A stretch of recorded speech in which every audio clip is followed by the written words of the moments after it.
नस्तगफिरुहु व नुमिनु बिही व नतवक्कलु अलैहि व नऊज़ु बिल्लाहि मिन शुरूरि अनफुसिना व मिन सय्यिआति अमालिना मन यहदिहिल्लाहु फला मुदिल्ल लहु व मन युद्लिल्हु फला हादिय लहु व अशहदु अल्ला इलाहा इल्लल्लाहु वहदहु ला शरीका लहु व अशहदु अन्न मुहम्मदन अब्दुहु व रसूलुहु अम्मा बाद फ़अऊज़ु बिल्लाहि मिनश शैतानिर रजीम बिस्मिल्लाहिर रहमानिर रहीम या अय्युहन नासु तक़ू रब्बकुम या अय्युहन नासु तक़ुल्लाहा व कूनू मअस सादिक़ीन सदक़ल्लाहुल अलियुल अज़ीम व सदक़ रसूलुहुन नबियुल अमीनुल करीम व नहनु अला ज़ालिका लमिनश शाहिदीना व शाकिरीना वल्हम्दुलिल्लाहि रब्बिल आलमीन। हज़रात, मुझसे कबल एक शानदार तकरीर हो चुकी है और आप समाअत भी किए और नात ख़ानी भी हो गई है। बस मुख्तसर अंदाज में कुछ कहने की सादत हासिल कर रहा हूँ। सबसे पहले कुछ सुनने और सुनाने से कबल आक़ाए नामदार मदनी ताजदार हुज़ूर सरवर कायनात सल्लल्लाहु अलैहि वसल्लम की बारगाह में दुरूद शरीफ पढ़िए अल्लाहु रब्बु मुहम्मदिन सल्लल्लाहु अलैहि वसल्लम नहनु इबादु मुहम्मदिन सल्लल्लाहु अलैहि वसल्लम अला ज़बीह वालिही अबदद दुहूर व कर्रमा। एक मरतबा हुसूल बरकत के लिए यूँ पढ़ लीजिए कि रब्बे सल्लिम अला सल्लिम अला रसूलल्लाह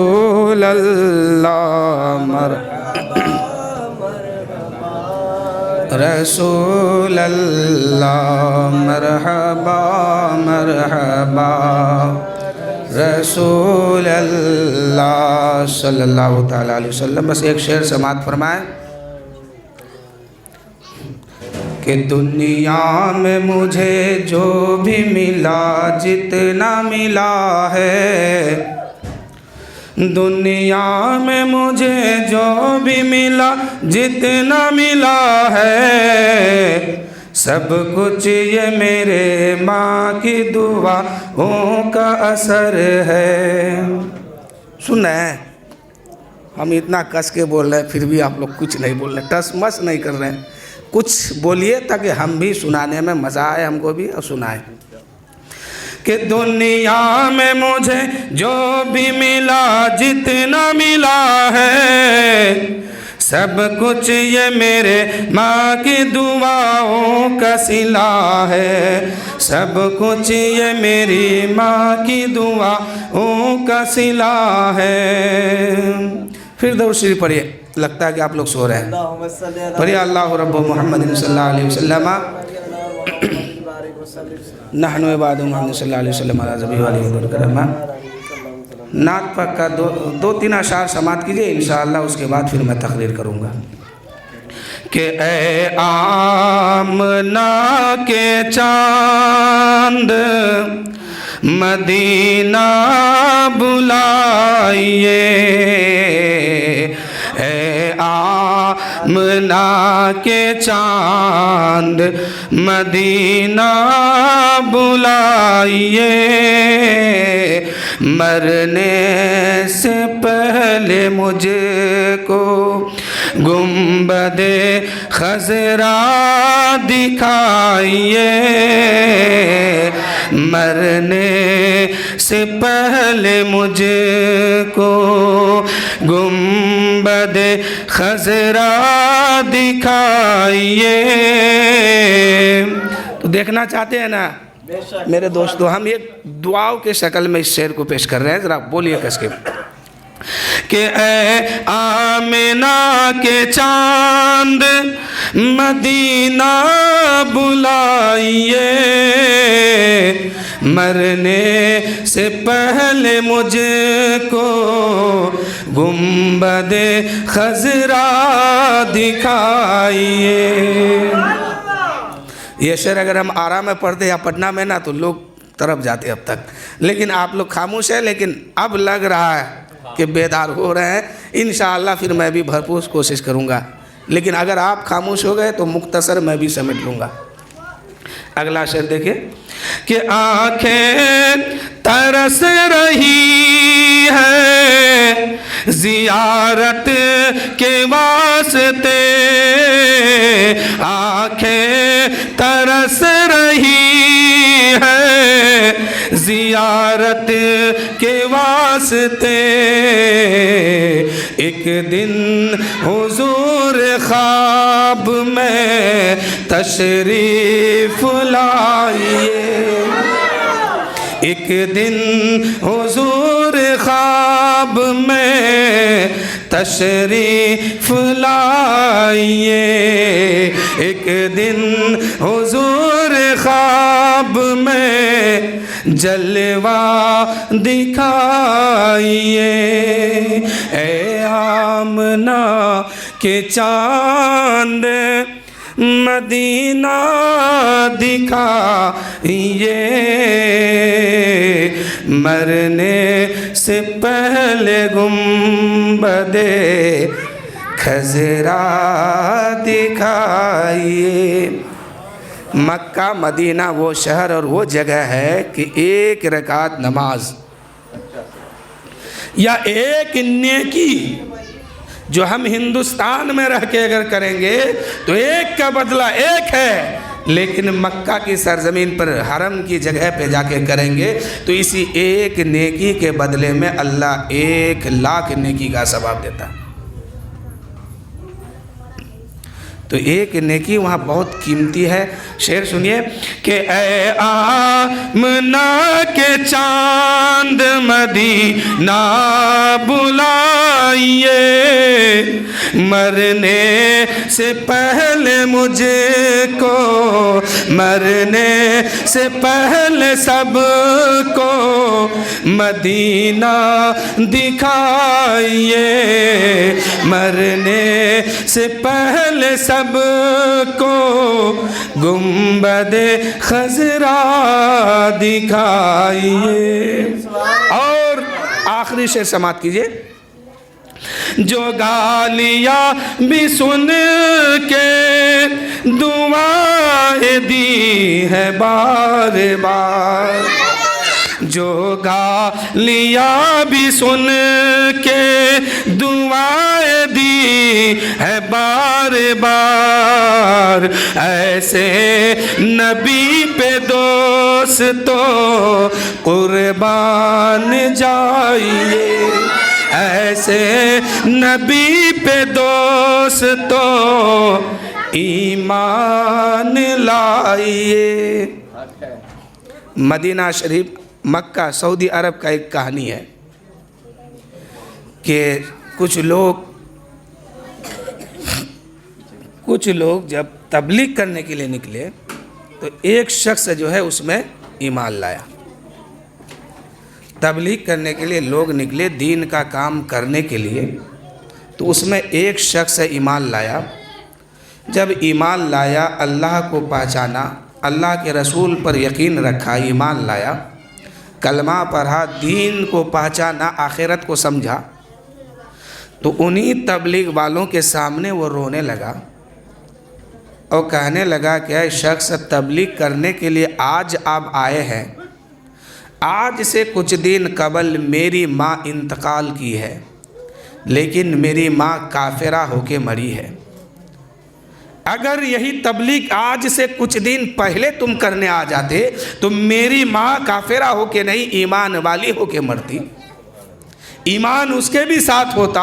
अब मुझे बताओ कि तूने तो मुझे अज़ाबे जहन्नम से बचा लिया है और बातिल खुदाओं की पूजा करने से बचा लिया है, एक खुदा के सामने मुझे झुकने के लिए सिखा दिया है और उनके नबी पर ईमान लाना तो बता दिया है। हमने उनके नबी पर भी ईमान लाया है, उसके दीन पर भी ईमान लाया है, उसकी शरीयत पर भी ईमान लाया है और रब के किताब पर भी ईमान लाया है। अल्लाह को एक भी जान जान लिया है और माल लिया है, लेकिन मैं उस माँ की क्या करूं जो माँ काफिरा होके मर गई है, जो माँ इस दुनिया से ईमान लेके नहीं गई है। मैं उस माँ के लिए अब क्या करूं? यही तबलीग अगर आज तुम नहीं करने आता, आज से 2 साल कबल करता, तो मेरी माँ ईमान वाली होती, मेरी माँ ईमान के साथ जाती। लेकिन तुमने ये गलती क्यों किया है? ए अरब के लोगों, ईमान तो तेरे वहां से फैला है। ए अरब के बासिंदों, इस्लाम तो तेरे हाथ से चला है। आज तुम बेपरवाह होके क्यों सोए हो?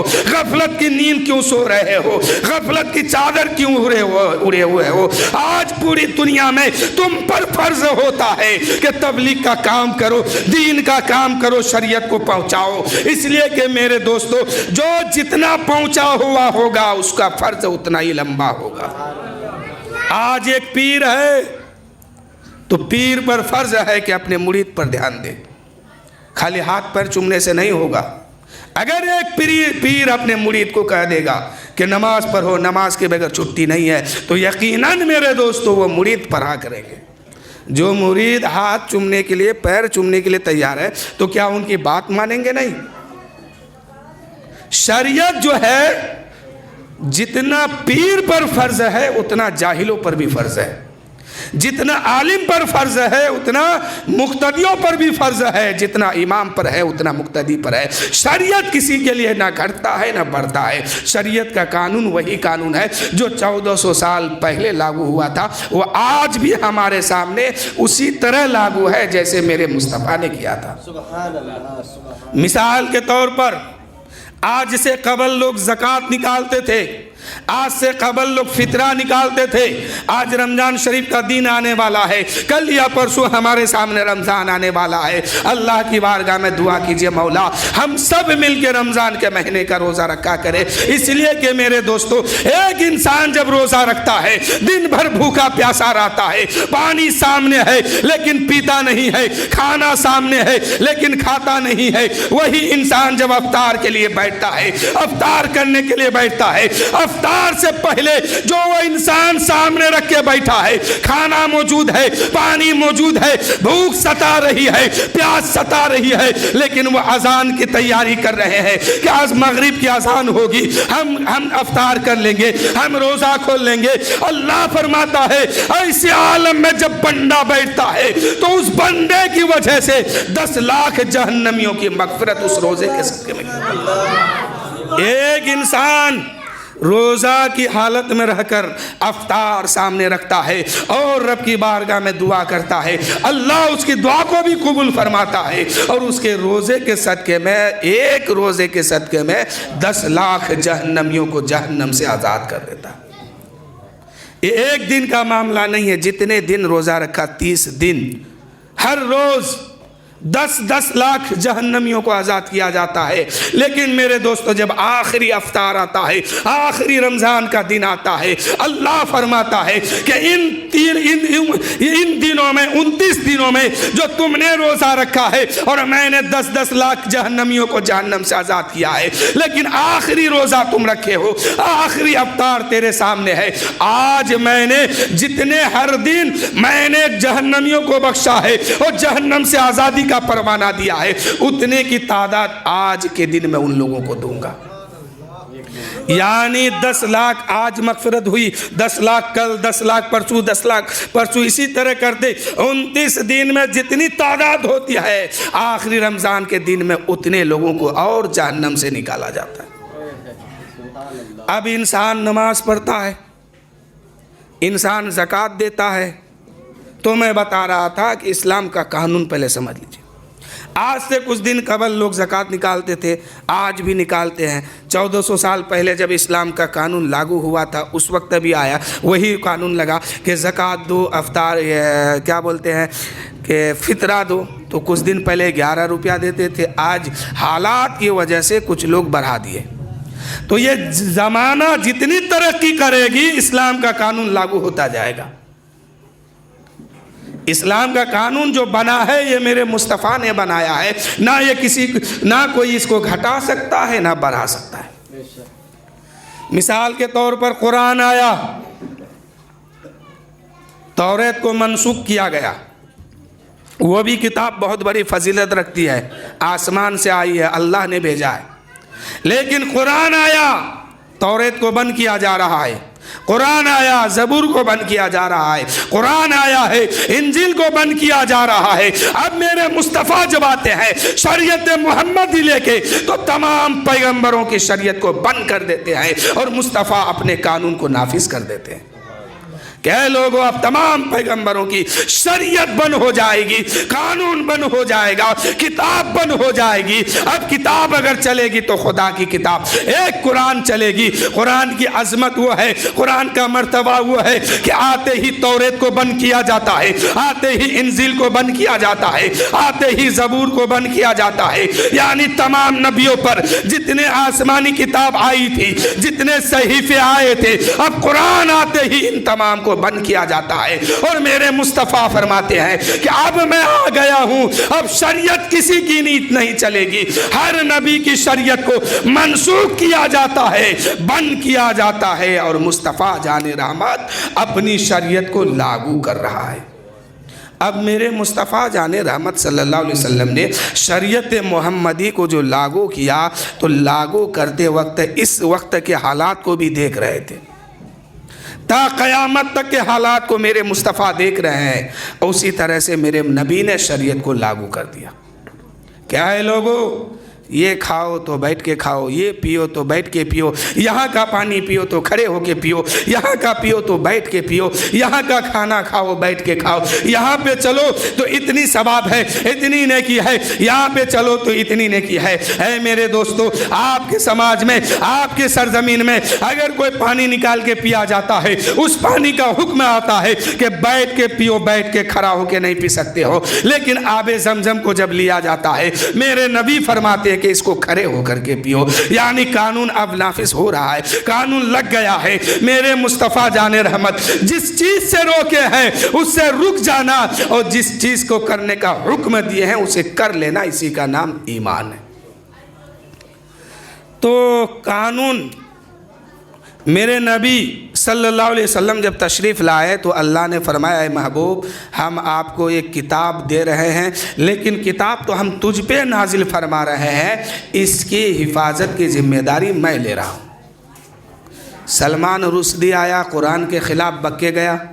तस्लीमा नसरीन आई, किताब कुरान के ख़िलाफ़ बक्के गई, शरीयत के ख़िलाफ़ बक्के गई।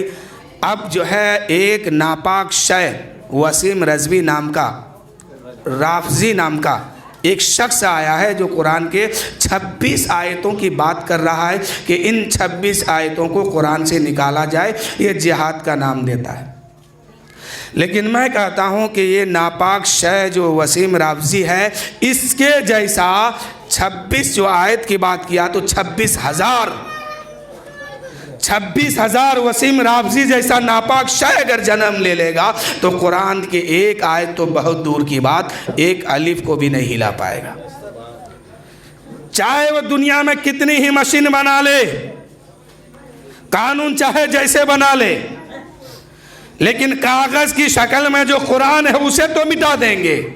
इस्लाम कहता है कि तुम जितना काटोगे, जितना तराशोगे, उतना ही हरा होगा। अभी तो हमारे समाज में एक गांव में 10 हाफिज है, जब तुम निकालने की बात करोगे कुरान का हाफिज हर बच्चा मोहल्ले में नजर आएगा, हर बच्चे के सीने में कुरान महफूज हो जाएगा। तुम किसके सीने से निकालोगे? अरे कागज की बात थी, तुमने निकालने की बात कर दी, लेकिन जो सीने में महफूज हो गया उसे तुम कैसे निकालोगे? तो अल्लाह ताला फरमाता है, या अय्युहन नासु या अय्युहल लज़ीना आमनुत्तकुल्लाह व कूनू मअस सादिकीन। ए ईमान वालों से कहा, ए लोगो जो कलमा पढ़ चुके हो, जो अल्लाह और अल्लाह के रसूल पर ईमान ला चुके हो, उन लोगों से कहा जा रहा है, अल्लाह फरमा रहा है, ए ईमान वालो अल्लाह से डरो और सच्चों के साथ हो जाओ। अल्लाह से डरो, कुरान कह रहा है, लेकिन मरने के बाद 2 ही चीज़ साथ जाती है, एक कलाम पाक की तिलावत, एक अमाल, एक ईमान। अमाल कहते हैं करने को, ईमान कहते हैं अल्लाह को एक मानने को, रसूल को आखिरी नबी मानने को, जन्नत दोज़ख को मानने को, कब्र के सवाल और अजाब को मानने को। यानी नबी ने फरमा दिया जो जो उसको मानने को ईमान कहते हैं, और जो कर रहे हैं वो अमाल कहते हैं। अब मरने के बाद दो ही चीजें साथ होगी, एक तरफ ईमान और एक तरफ अमाल होगा। लेकिन कुरान कहता है अल्लाह से डरो और सच्चों के साथ हो जाओ। डरने का मतलब तो समझ में आ गया कि है ईमान वालों, अल्लाह से डरते रहो और नेक काम करते रहो, अपने अमाल को संवारते रहो, यही अमाल तुम्हारे साथ होगा, यही ईमान तेरे साथ होगा। लेकिन सच्चे लोगों के साथ क्यों चलने कहा?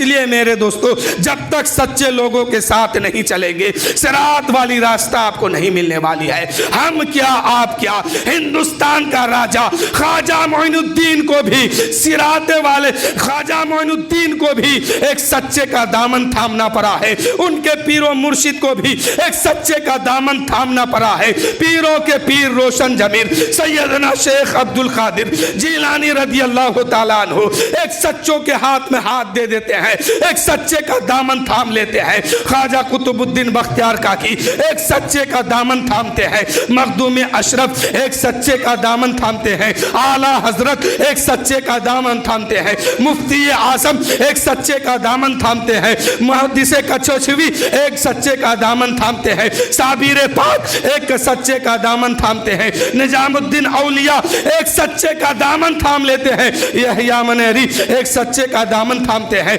यानी सब बता देते हैं, ऐ लोगों, कामयाबी तब है जब सच्चों के साथ हो जाओगे।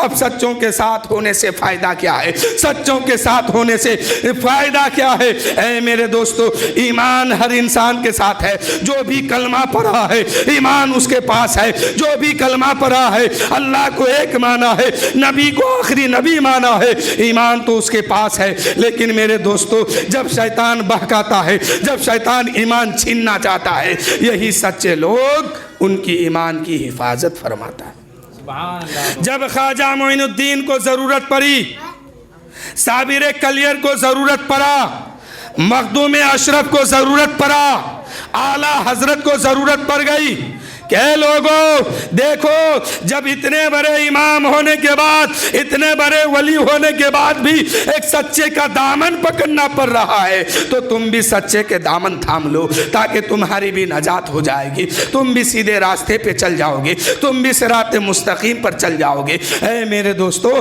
कुरान कहता है, ऐ ईमान वालों, सच्चों अल्लाह से डरो और सच्चों के साथ हो जाओ।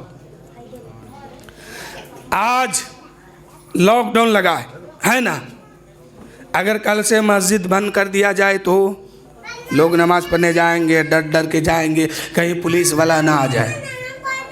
ये खौफ दिल में है ना, कि हुक्म हुआ है कि इसके अंदर ना जाए। अगर जाने वाला जाएगा ज़बरदस्ती तो दिल में एक बात रहेगी, एक खौफ होगा कि कहीं पुलिस ना आ रही हो और मुझे पकड़ ना ले। पुलिस के खौफ से लोग गुनाह करना छोड़ दे रहा है, गलती करना छोड़ दे रहा है। ऐ मेरे दोस्तों, एक मामूली पुलिस और एक कानून के हिसाब से आप बुराइयों से रुक जाते हैं, गुनाह से बाज आ जाते हैं, लेकिन आपके दिल में खौफ खुदा क्यों नहीं पैदा होता है? आपके दिल में खौफ परवरदिगार क्यों नहीं होता है? एक आम पुलिस के खौफ से आप मस्जिद छोड़ना गवारा कर देते हैं, तो खुदा की खौफ आपके दिल में क्यों नहीं है? खुदा की खौफ आपके दिल के अंदर क्यों नहीं बच जाती है? अगर बस जाता तो फजर में आप सोए नहीं रहते, मगरिब में इधर उधर नहीं घूमते, जोहर में आप टहलते नहीं, सीधे मस्जिद जाते और खुदा का खौफ दिल में बसाते और मस्जिद में जाके सुभान रब्बिल आला कहते हुए सजदे में सर रख देते और कहते हैं, परवरदिगार पाक है तू जात, तेरे जात के सिवा कोई जात नहीं, तू एक वहदहू ला शरीक है, तू ही सबका मालिक है, तू ही सबका खालिक है, तू ही सबको रिज़्क़ देने वाला है, तू ही सबका हाकिम है, तू ही सबको पालने वाला परवरदिगार है। ए मौला, सब कुछ छोड़ के तेरे घर में आ गया हूँ और सर को सजदे में रखा हूँ। ए मौला, मेरी खता को माफ़ फरमा दे, मेरे वालिदैन की खता को माफ़ फरमा दे, मेरे ख़ानदान की खता को माफ़ फरमा दे। ए है मेरे दोस्तों, दुनिया वालों की खौफ दिल में बसाना ये कोई बड़ी चीज नहीं है और बचने की कोई सूरत नहीं है। बचने की सूरत तो तब है जब आपके दिल में खौफ खुदा समा जाएगा।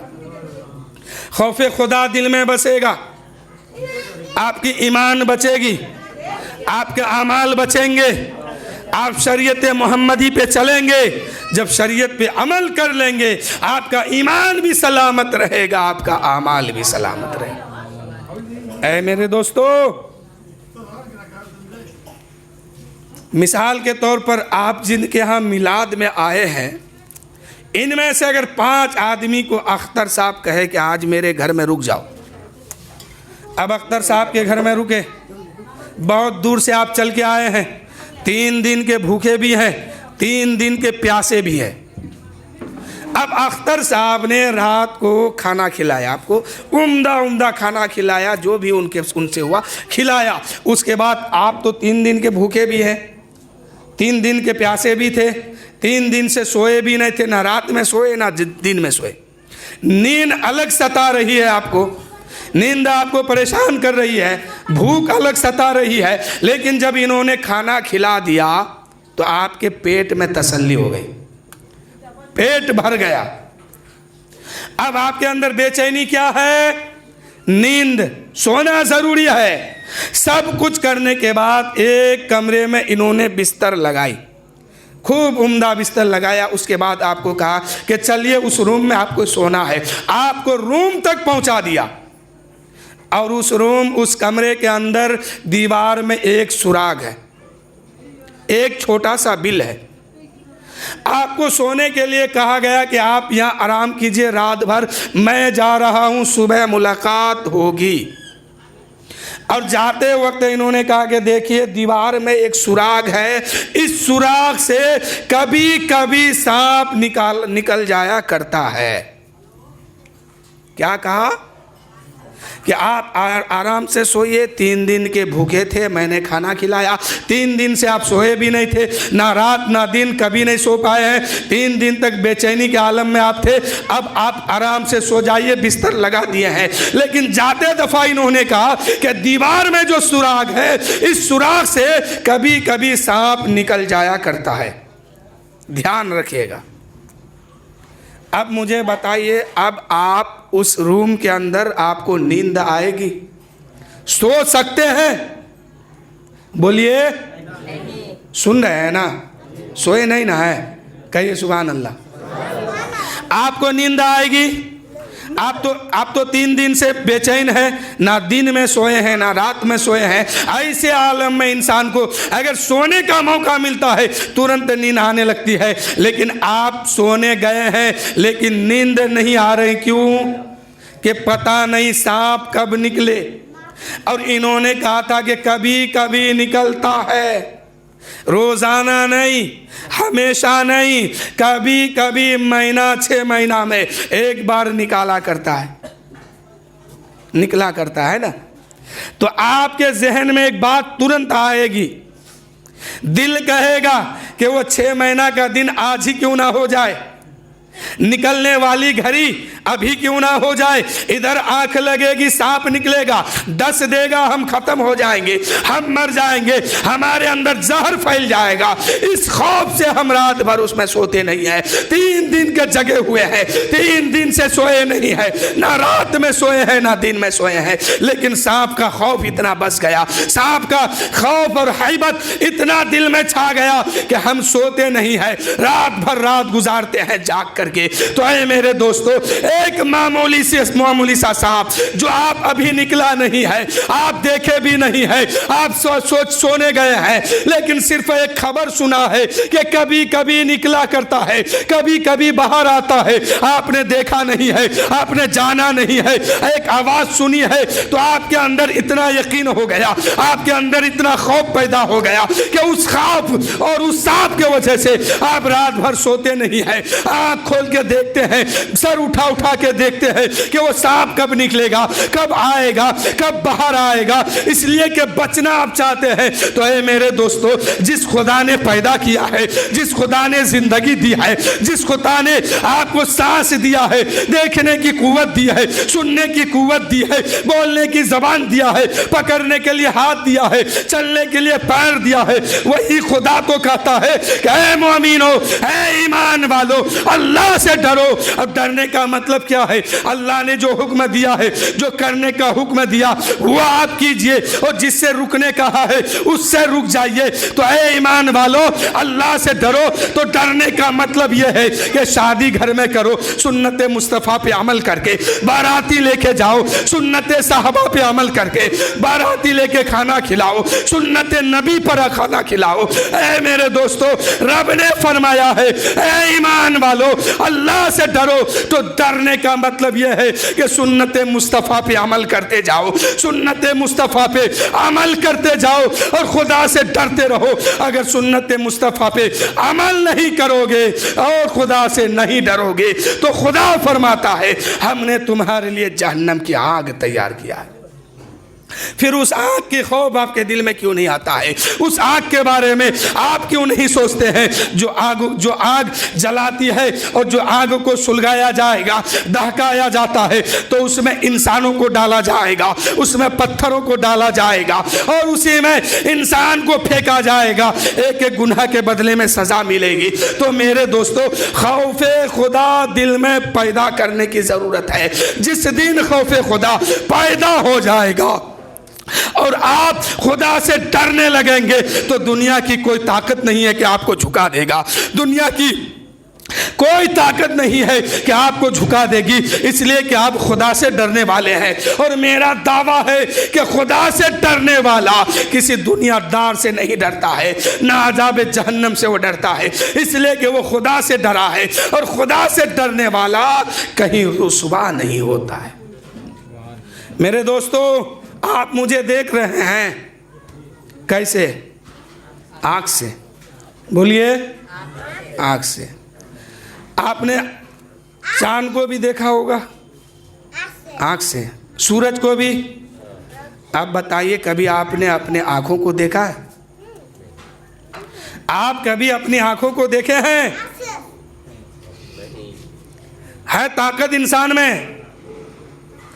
आप एक बड़ा सा शीशा ले लीजिए, आईना ले लीजिए, अब उसके सामने खड़े हो जाएंगे तो आप अपनी आंखों को देख पाएंगे?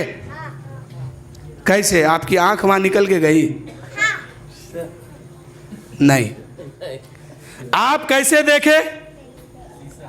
आपके आंख की जलवा उस शीशे में जाके समाई है। क्या? आपकी एक तस्वीर उस शीशे के अंदर कैद हुई है, उसको आप देख रहे हैं। अच्छा, उस शीशे के करीब जाके आप खड़े हो जाएंगे 10 हाथ दूरी पर, और जो शीशे के अंदर है उसको आप बुलाएंगे तो आपके तरफ वो आएगा? आपके तरफ आएगा? नहीं। एक इंसान क्या किया कि शीशे के सामने जाके खड़ा हो गया 10 हाथ दूरी पर, और कभी उसको बुला रहा है, तो इधर से ये बुलाया तो उधर से वो भी बुला रहा है। अब दूसरा क्या किया कि कुछ रुपया पैसा हाथ में लिया, कहा कि हुजूर आप आ जाइए, पैसा दे देंगे। तो उधर से वो भी दिखाने लगा कि आप आइए, हम पैसा देंगे। इतने में एक शख्स से क्या किया कि हाथ में डंडा लिया और कहा कि जल्दी बाहर निकलने तो बहुत मारूंगा। उधर से वो भी कह रहा है कि जल्दी बाहर निकल तू, उधर से वो कह रहा है कि जल्दी इधर आने तो बहुत मारूंगा। यानी जो आप कर रहे हैं वो भी कर रहा है। तस्वीर आपकी है, आप जो हरकत कर रहे हैं आपकी तस्वीर भी कर रही है। आप इसके करीब कैसे होंगे? आप बुला के थक गए, पैसा भी दिखाए, डंडा भी दिखाए, लेकिन वो आने के लिए तैयार नहीं है। आप उसको पैसा दिखाते हैं, वो भी आपको पैसा दिखा रहा है। आप उसको डंडा दिखाते हैं, आपकी तस्वीर उधर छपी है, वो भी डंडा दिखा रही है। अब इसके करीब कैसे हुआ जाए? आपकी जलवा उसमें समाई है, तो करीब कैसे होंगे? एक कदम आप चलेंगे उस तस्वीर के तरफ, एक कदम आप चलेंगे उस तस्वीर के तरफ तो वह तस्वीर भी आपके तरफ बढ़ेगी एक कदम।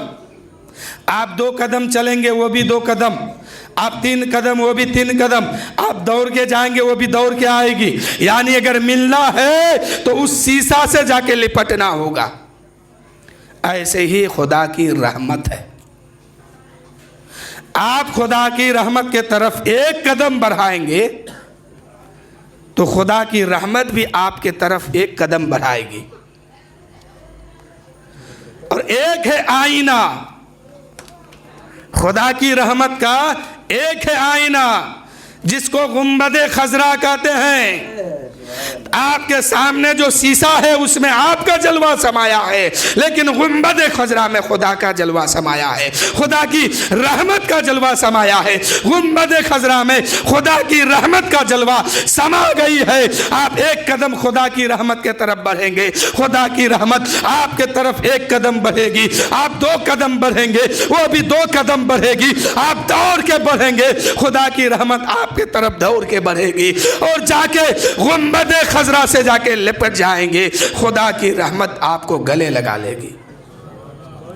तो खुदा की रहमत के करीब होना चाहते हैं तो मेरे मुस्तफ़ा ने जो फरमाया है उस पे अमल करना होगा, उस पे अमल करना होगा। तो मेरे दोस्तों, खुदा ने फरमाया या अय्युहल्लज़ीना आमनुत्तकुल्लाह वकूनू माअस सादिकीन, ऐ ईमान वालो अल्लाह से डरो और सच्चों के साथ हो जाओ। जब तक सच्चों के साथ नहीं होंगे तब तक मुश्किल है आपके साथ, हमारे साथ। शैतान ईमान बहकाने आएगा। एक बहुत बड़े आलिम दीन थे जिनका नाम हज़रत इमाम राजी रहमतुल्लाह अलैह है। हज़रत इमाम फ़खरुद्दीन राजी रहमतुल्लाह ताला अलैह है। अपने ज़माने में जीते जी ये मुनाजरा करते थे। इल्म का पहाड़ थे, पहाड़, इल्म का समंदर है ये शख्स। लेकिन जब आखिरी घड़ी आई तो शैतान इसके पास आया और कहा, ए इमाम राजी, तूने तो जिंदगी भर मुनाजरा किया है, अब मुझे बताओ कि तुम कहते हो कि खुदा एक है तो उसकी दलील दो। क्या कहा शैतान ने? खुदा एक है तो उसकी दलील दो। अब इमाम राजी रहमतुल्लाह ताला अलैह ने एक दलील दी, शैतान ने उसे रद्द कर दिया। दूसरा दलील दिए, शैतान ने उसे रद्द कर दिया। तीसरा दिए, उसे इनकार कर दिया। एक के बाद दीगर हजरत इमाम फ़खरुद्दीन राजी रहमतुल्लाह अलैह ने 360 दलील खुदा के एक होने पर दिया, लेकिन शैतान ने सबको इनकार कर दिया, सबको रद्द कर दिया। अब करीब था कि ईमान लूटा जाता, करीब था कि ईमान छीना जाता।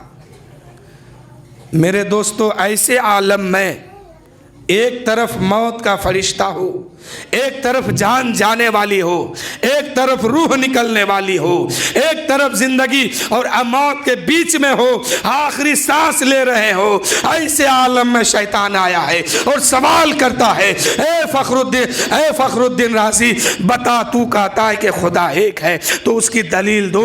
तो उसकी दलील देते देते इमाम राजी ने 360 दलील अता की, लेकिन शैतान ने सबको इनकार कर दिया, नहीं माना।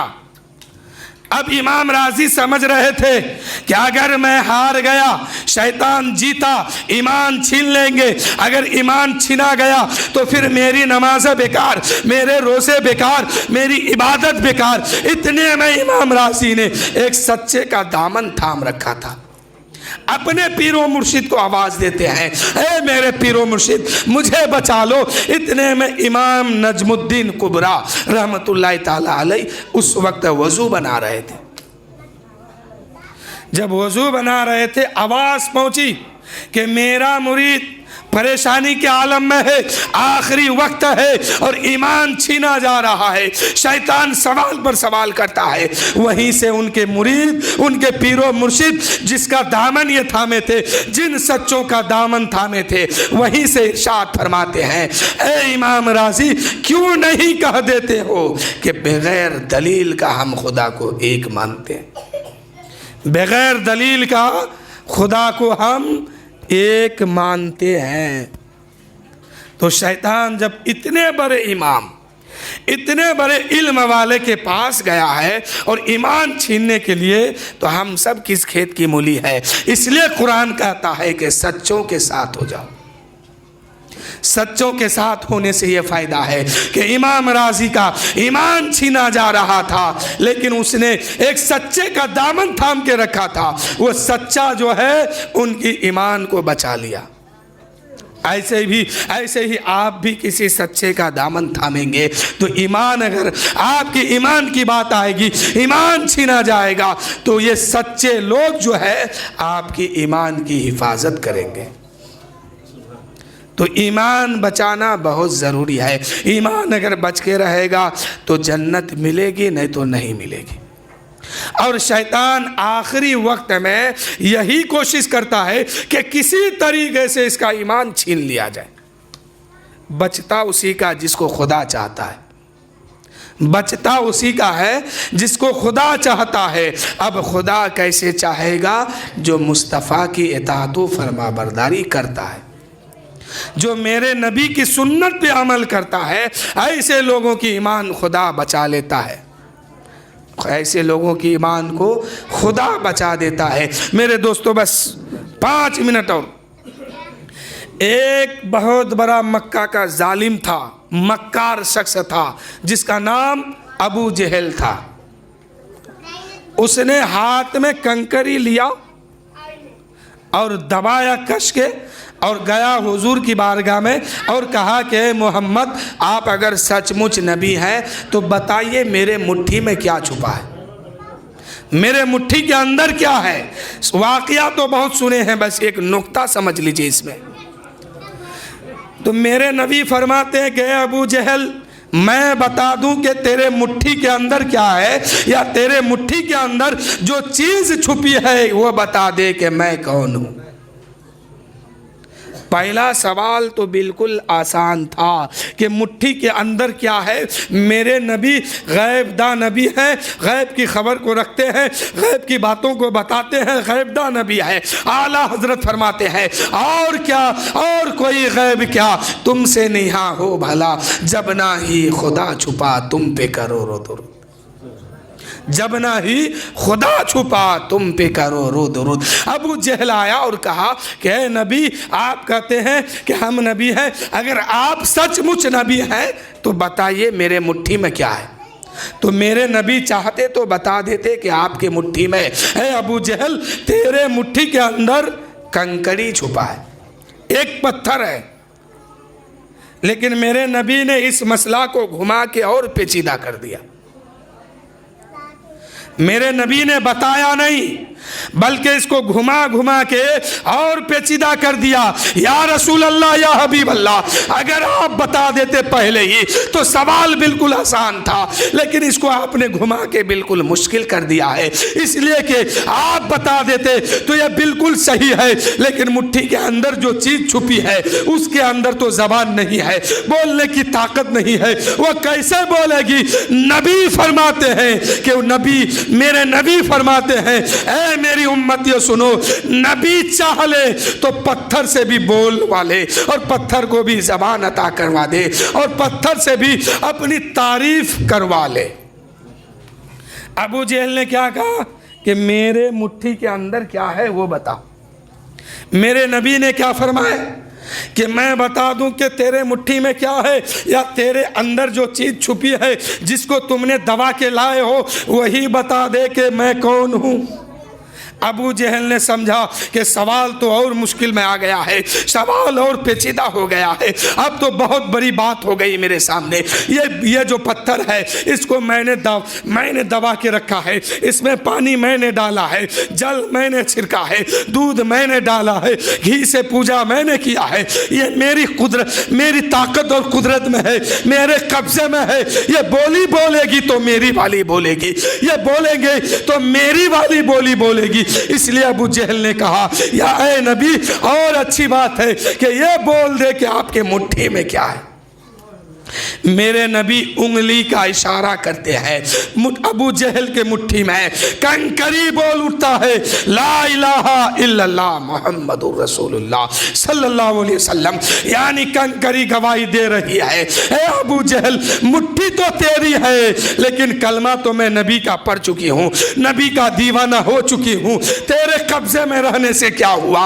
जिस नबी को तुम नहीं मानते हो उस नबी का कलमा तो मैं पढ़ चुकी हूँ, उस नबी की उम्मत में मैं शुमार हो चुकी हूं। इसलिए मैं गवाही देती हूं तेरे कब्जे में रह करके कि सामने जो है वो अल्लाह का नबी है, अल्लाह का आखिरी रसूल है। अब सवाल ये पैदा होता है कि मेरे नबी ऐसा क्यों किए? मेरे नबी के सामने 14वीं सदी के लोग भी थे, इस दौर के हालात को भी मेरे नबी जानते थे कि दुनिया इतनी तरक्की करेगी, इतनी मशीनें बनेगी कि लोग भी बता देंगे छुपी हुई चीज को। अगर मैं बता देता हूं कि मुट्ठी के अंदर कंकरी है तो 14वीं सदी के एक साइंसदान खड़ा होगा और कहेगा, ऐ लोगों सुनो, ऐ मुसलमानों सुनो, तुम्हारे नबी ने छुपी हुई चीज की खबर दिया है। तो ये कमाल की बात क्या है? ये महारत तो मुझे भी हासिल है। इसलिए मेरे नबी ने ऐसा नहीं किया, इसलिए कि 14वीं सदी के लोग उस मोजज़े पर दावा ठोक देता कि नबी ने बता दिया। तो कमाल की क्या बात है, हैरत की क्या बात है। मैं भी छुपी हुई चीज़ को बता सकता हूँ कि पेट के अंदर पथरी है, एक है कि दो है। पेट के अंदर जो पथरी है वो गुर्दे के पास है या पथरी के पास है या पीप के पास है या अतरी के पास है या कलेजे के पास है या गुर्दे के पास है तो कितनी पथरी है? एक है कि दो है, तीन है कि चार है, पांच है कि छह है, छोटी है कि बड़ी है, मोटी है कि पतली है, ये साइंसदान बता रहे हैं। इसलिए मेरे नबी ने छुपी हुई चीज के बारे में नहीं बताए। और मेरे नबी फरमाते हैं, ऐ मुसलमानों, मैं ऐसा जहन दुनिया को दूंगा, ऐसा कानून पेश कर दूंगा कि कयामत तक साइंसदान अपनी एरिया रगड़ रगड़ के मर जाएंगे लेकिन मेरे इस मोजज़े का जवाब नहीं ला पाएंगे। पथरी तो वो बता देंगे कि पेट के अंदर पथरी है, एक है कि दो है, छुपी हुई चीज के बारे में बता देंगे लेकिन कोई पथरी नहीं बताएगी कि सामने वाला डॉक्टर अच्छा है, सामने वाला हकीम अच्छा है, सामने वाली मशीन अच्छी है। इसलिए मेरे नबी ने फरमाया कि बताना आसान है लेकिन बुलवाना आसान नहीं है। कुछ ही साइंसदान के सामने पेट के अंदर रहने वाली पथरी नहीं बताएगी कि ये साइंसदान अच्छा है, ये डॉक्टर अच्छा है, ये हकीम अच्छा है। इसलिए मेरे नबी ने पथरी से बुलवा के दिखा दिया कि पथरी अब तू ही बोल के मैं कौन हूं। किसी हकीम के सामने, किसी डॉक्टर के सामने आप दवाई के लिए जाते हैं तो देखते होंगे मशीनें लगाता है और मशीन के जरिए बता देता है कि फला आदमी के पेट में इतने पथरी है, इतनी मोटी है, इतनी पतली है, सब कुछ बता देता है। लेकिन कभी कोई पथरी नहीं बोली है कि डॉक्टर अच्छा है, मर्ज अच्छा है, या डॉक्टर अच्छा है, या हकीम अच्छा है। साइंसदान एरी रगड़ के मर जाएगा लेकिन नबी के मोजज़े के सामने कोई काम इनकी नहीं चल सकता। नबी के इस मोजज़े के सामने अपना घुटना वो टेक देगा लेकिन पथरी से नहीं बुलवा पाएगा। पथरी से बुलवाना ये काम सिर्फ अल्लाह ने नबियों को अता किया है, गैर नबी को नहीं दिया है। आज के दौर में लोग इतने कमाल की बातें की कि पथरी बता दिए, छुपी हुई चीज़ को बता दिए, और ना जाने क्या क्या बता दिए। लोग तो इतनी तरक्की किया कि चांद पर भी जाने लगा, और पूरी दुनिया में एक ढिंढोरा पीट दिया, अपनी शोहरत का ढिंढोरा पीटा कि फला आदमी चांद पे जा रहा है, फला आदमी चांद पे गया है। चांद भी हैरत से देखता होगा कि ये कितना बड़ा पागल है कि मेरे पास इतने अरबों खरबों डॉलर खर्च करके मेरे पास आता है। अब पूछा गया क्यों जाते हो वहां, तो वो कहता है कि कामयाबी के लिए जाता हूं, अपनी कामयाबी के लिए, अपनी मंजिल पर, अपनी मंजिल को, अपने मंजिल मकसद तक पहुंचने के लिए जा रहा हूं। लेकिन चांद कहता है ये कितना बड़ा पागल है कि अरबों खरब डॉलर खर्च करके ये मेरे पास आता है, बल्कि इसको जाना तो वहां चाहिए था जहां से कामयाबी मुझे मिली है। चांद ने कहा हंस के, कह रहे तू कहां आता है, मेरे पास कोई कामयाबी नहीं है, कामयाबी तो गुंबदे खजरा के पास है। उस वक्त उंगली उठी थी मदीना में, उस वक्त उंगली उठी थी मक्का में, तो मैंने अपने सीने को 2 टुकड़े में बदल दिया था, फिर उंगली उठी थी तो मैंने उसको जोड़ दिया था। तो कामयाबी अल्लाह ने कहाँ रखा, गुंबदे खजरा के आसपास। तो गुंबदे खजरा के आसपास जाएंगे तभी मेरे दोस्तों कामयाबी मिलेगी। मैं समझता हूँ कि अब तकरीर यहीं से ख़त्म की जाए, इंशाअल्लाह फिर कभी मौका मिला तो इस मौके पे मैं बात करूँगा। अल्लाह फरमाया या अय्युहन्नास या अय्युहल्लज़ीना आमनुत्तकुल्लाह व कूनू मअस्सादिकीन, ऐ लोगो अल्लाह से डरो। किससे कहा, ईमान वालों से, सच्चे लोगों से, कलमा पढ़ने वाले से। कहे कलमा पढ़ने वालों, ए ईमान लाने वालों, अल्लाह से डरो और सच्चों के साथ हो जाओ। सच्चों के साथ हो जाओगे तो तुम्हारी बख्शिश भी हो जाएगी और तुम्हारी मग़फ़िरत भी हो जाएगी और तुम सीधे रास्ते पे चलोगे। लेकिन अगर बुरे लोगों के साथ चलोगे तो कामयाबी कभी नहीं मिलेगी। कामयाबी तब है जब सच्चे लोगों के साथ चलोगे, सच्चे आदमी के साथ उठोगे बैठोगे, तब तुम्हें कामयाबी मिलेगी, अच्छी अच्छी बातें सीखने मिलेगी। अगर बुरे लोगों के साथ चलोगे तो फिर तुम्हारे लिए कामयाबी नहीं है। कुरान कहता है कि सच्चों के साथ चलो, सच्चे का दामन थाम लो, तुम्हारी नजात हो जाएगी। व आखिरु दावाना अनिल हम्दुलिल्लाहि रब्बिल आलमीन, अस्तगफिरुल्लाह रब्बी मिन कुल्लि ज़म्बिन व अतूबु इलैहि। सब मिलके पढ़िए ला इलाहा इल्लल्लाह मुहम्मदुर रसूलुल्लाह सल्लल्लाहु अलैहि वसल्लम। आइए सलातो सलाम।